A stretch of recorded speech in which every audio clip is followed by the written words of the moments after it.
In 2009, I opened the doors on a small space. This is our second location. Just me teaching 14 classes a week, and just putting it out there to the Washington Heights community that there's yoga, and because there wasn't any yoga studio at the time. There wasn't. Okay. No, not a yoga community. There was a yoga studio that came and went, but no, at the time there was really nothing. And I was a yoga teacher traveling all around the city, and I thought, why is there no yoga studio up here? And so I made one. And we believe in the power of managing our thoughts, and with that becomes managing our fears and managing our worries and managing our anxieties. So we very quickly went online with live streaming. So as soon as we felt this energy, I felt this energy coming of, okay, we're, looking and seeing what's happening in Italy. And, you can be optimistic and also realistic at the same time.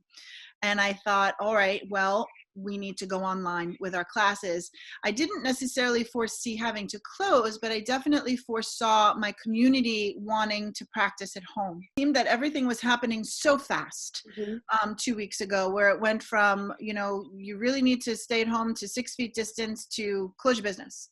Right. And I thought, all right, then we're closing. But I wanted to make sure that everybody, I felt very responsible for a lot of people. We have 35 teachers and healers and staff at MindBodySoul Yoga, which includes my manager staff and my back end staff, front end, like the front desk, all my yoga teachers and all my massage therapists and healers.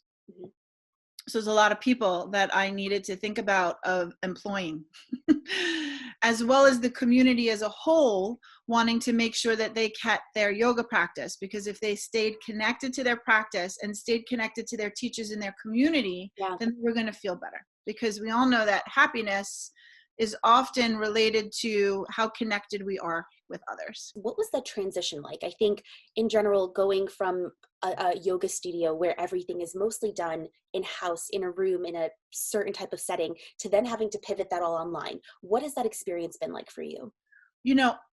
I can say that we have at MindBodySoul Yoga and Wellness some of the most extraordinary teachers and staff, and I don't do anything by myself. I am one person out of all of these people. It takes a village, very literally.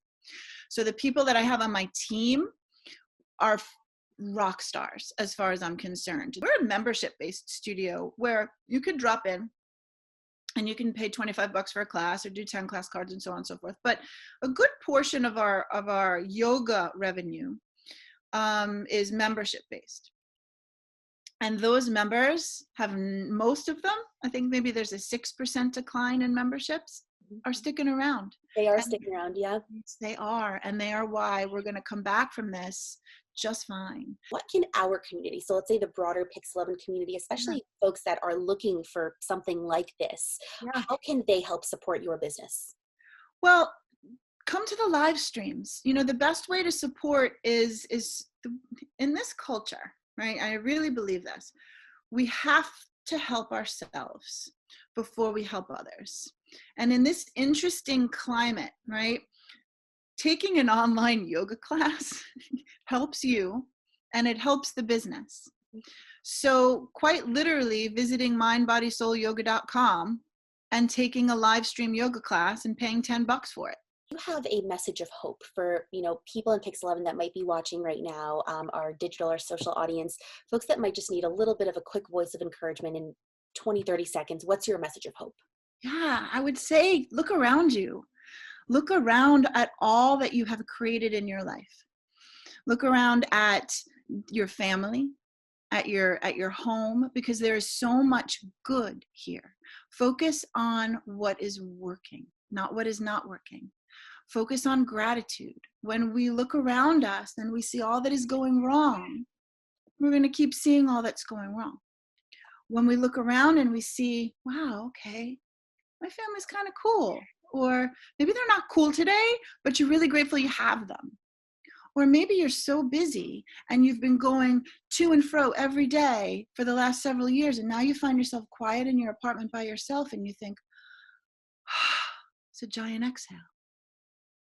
Take this opportunity to reconnect with yourself. Take this opportunity to reconnect with what's really important to you, like really important to you, not your boss, not your job, not your wife or husband. What's important to you? It's a gorgeous opportunity to do that. Mhm. And then see what happens.